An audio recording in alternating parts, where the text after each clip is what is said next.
Bismillahirrahmanirrahim. Assalamualaikum warahmatullahi wabarakatuh. Innal hamdalillah wassalatu wassalamu ala Rasulillah wa ala alihi wa ashabihi wa mawalah. Wala haula wala quwata illa billah, amma ba'd. Alhamdulillah, para pemirsa yang rahmati Allah Subhanahu wa taala, kembali kita berjumpa dalam kajian silsilah akidah Ahlussunnah wal Jamaah, akidah Islam, akidah yang diwariskan Rasulullah sallallahu alaihi wasallam dan para sahabatnya radhiyallahu alaihim jami'an, sebagai akidah yang selayaknya diketahui, difahami oleh setiap muslim. Para pemirsa yang rahmati Allah, pada pertemuan yang lalu kita sampai pada pembahasan tentang keagungan kalimat la ilaha illallah dan hakikat makna daripada kalimat la ilaha illallah. Yang menjadi pertanyaan sekarang adalah, apakah setiap orang yang mereka mengucapkan kalimat la ilaha illallah, dia mendapatkan manfaat yang sangat besar dari kalimat tersebut, seperti yang telah kita sampaikan dalam beberapa riwayat hadis yang merupakan keagungan kalimat la ilaha illallah?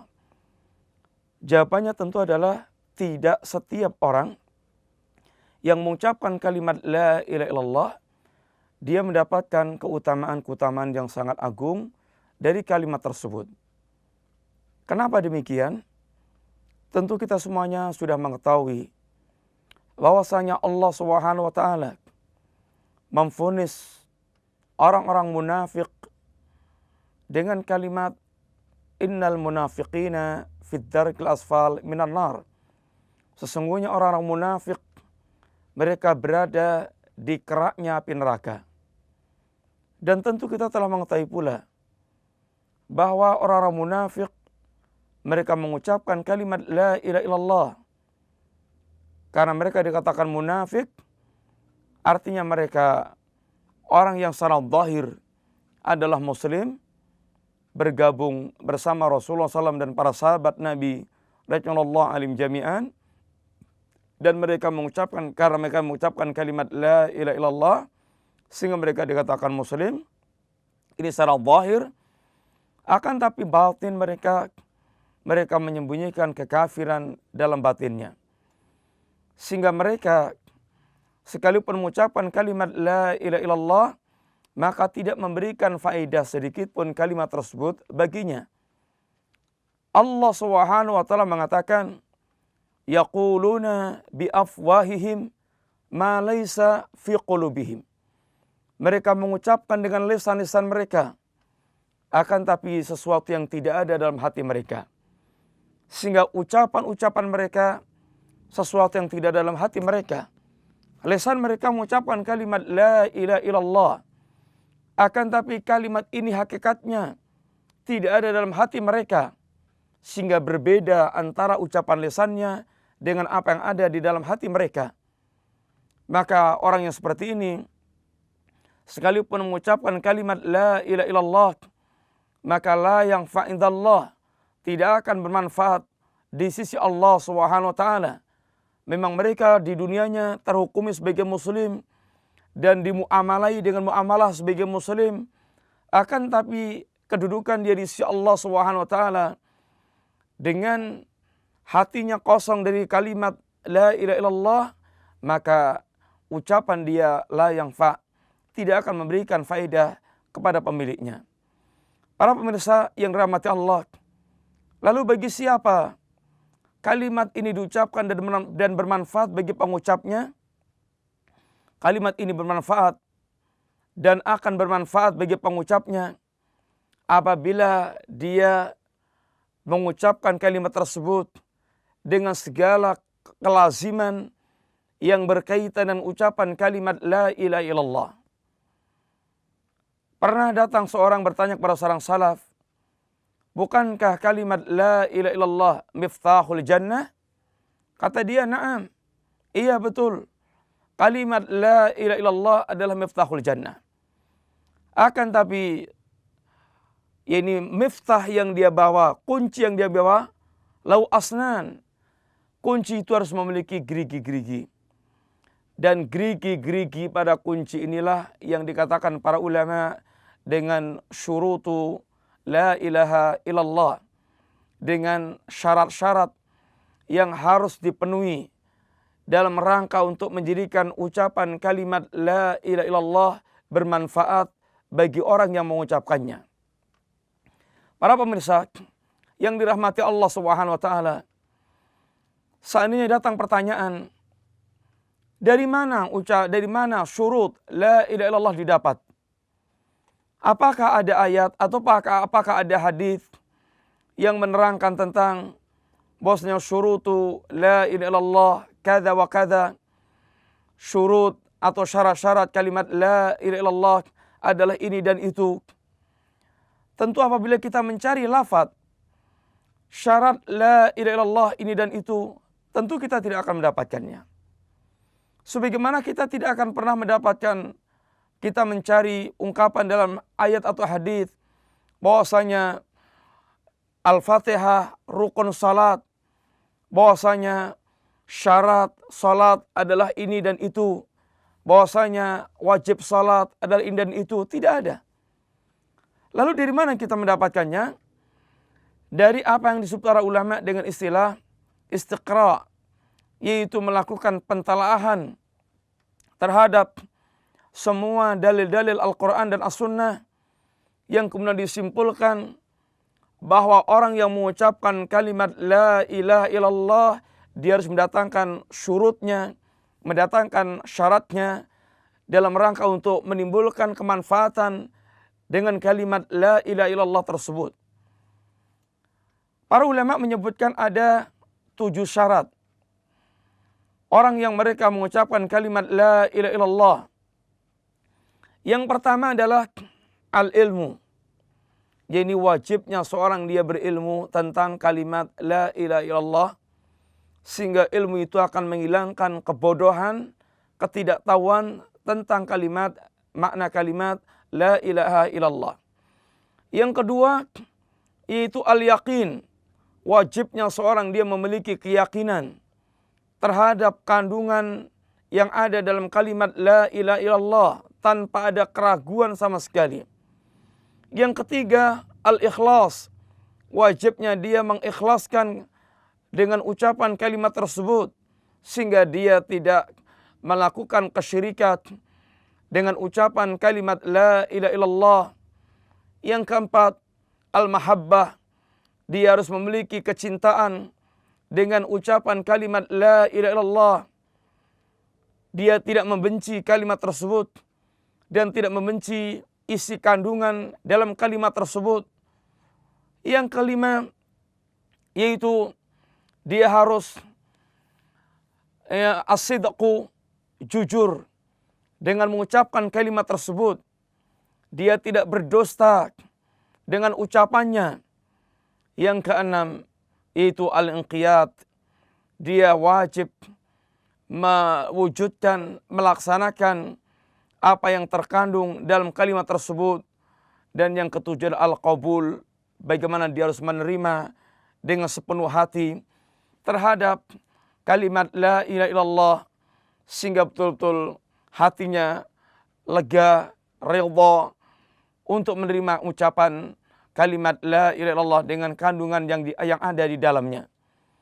Para pemirsa, 7 syarat kalimat la ilaha illallah ini adalah sesuatu yang semuanya tergali dari dalil-dalil Al-Quran dan As-Sunnah. Maka mari kita lihat secara sekilas satu persatu dari 7 syarat, tentunya secara singkat.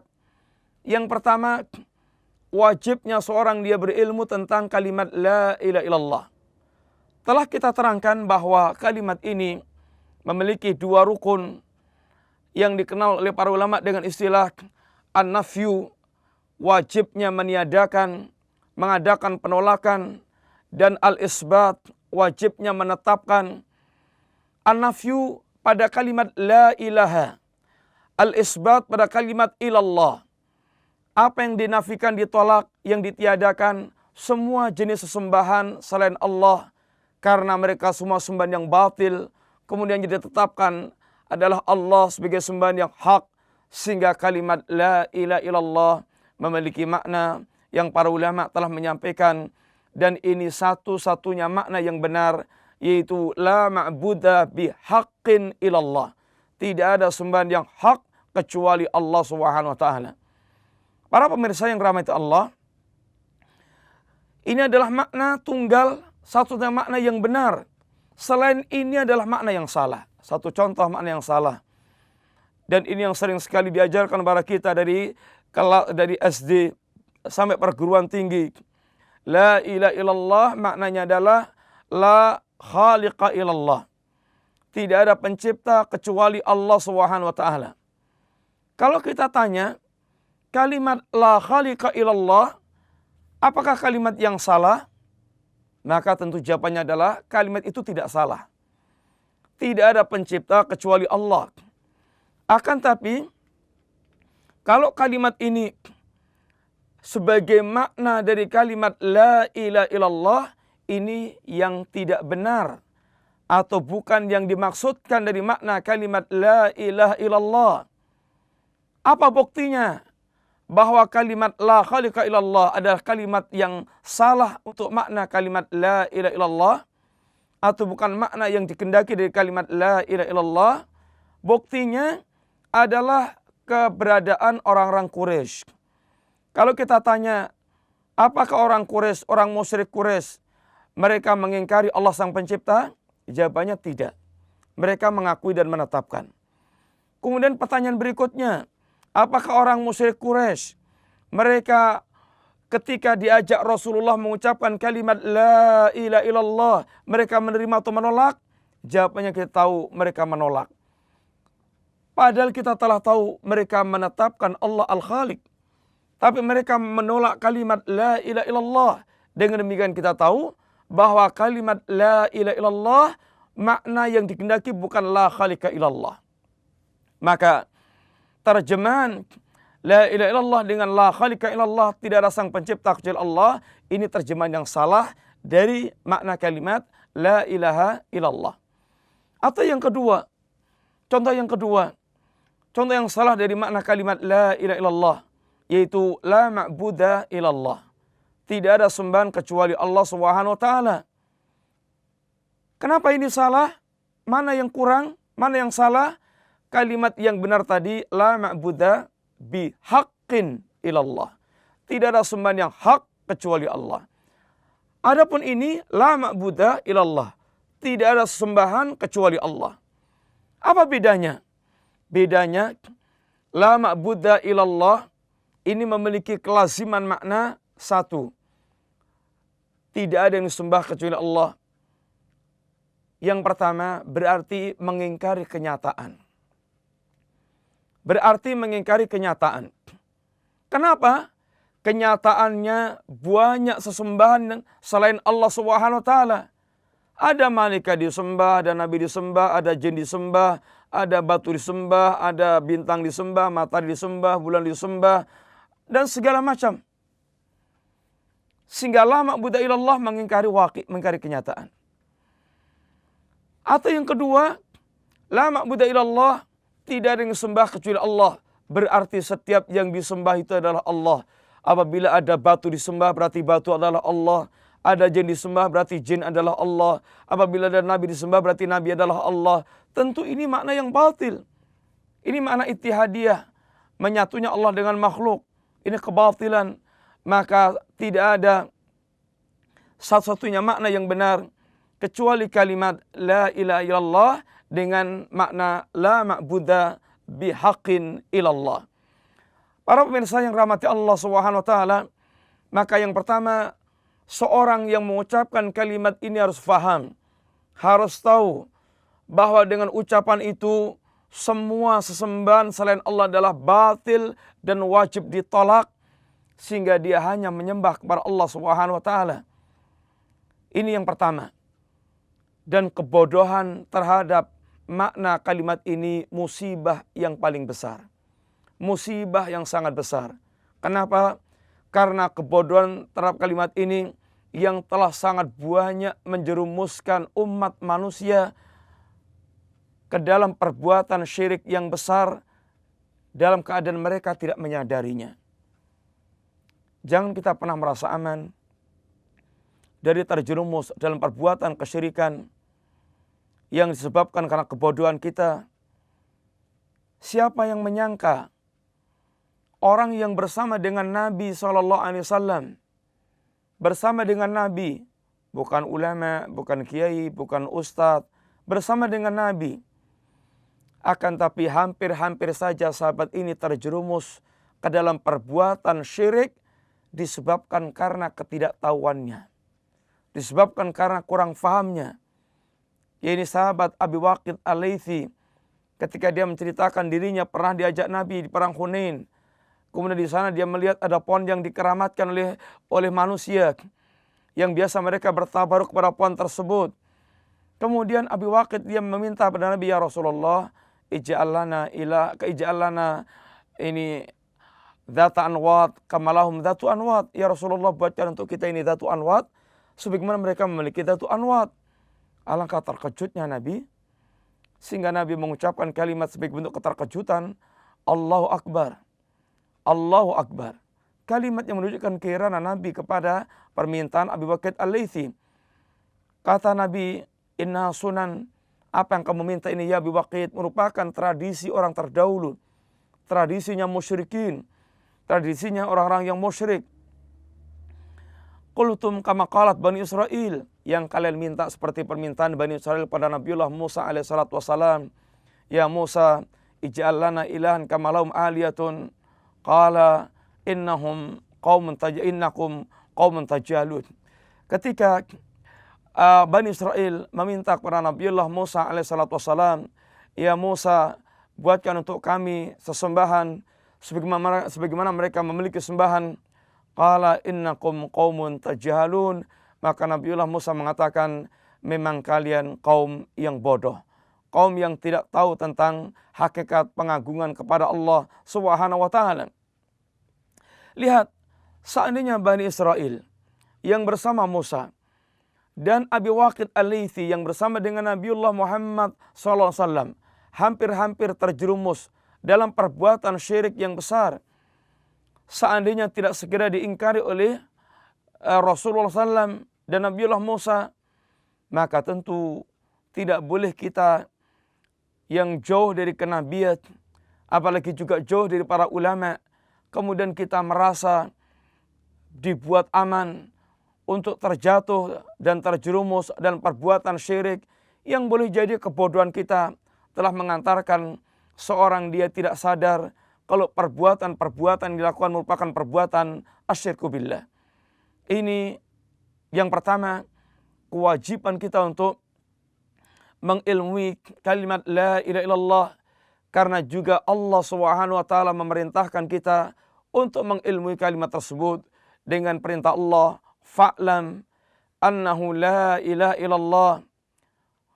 Ketahuilah sesungguhnya tidak ada sesembahan yang hak kecuali Allah Subhanahu wa taala. Fa'lam infil amr. Perintah agar kita berilmu, sehingga wajib setiap kita untuk berilmu mengetahui tentang kalimat la ilaha illallah.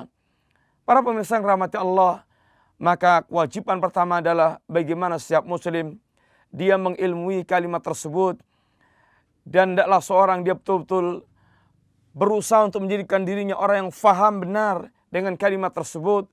Dan tentu untuk mendapatkan kefahaman ini tidak ada cara lain kecuali wajibnya kita belajar, dan ilmu hanya didapatkan dengan cara kita belajar. Yang Nabi mengatakan, innamal ilmu bita'allum, sungguhnya ilmu didapatkan dengan cara belajar. Kita masih menyisakan 6 syarat yang lainnya. Yang kedua adalah al-yaqin, yang ketiga adalah ini al-ikhlas, yang keempat al-mahabbah, yang kelima yaitu as-sidqu, yang keenam adalah al-inqiyat, yang ketujuh yaitu al-qabul. Insyaallah sisa pembahasan kita lanjutkan pada pertemuan yang akan datang bismillah. Mudah-mudahan manfaat.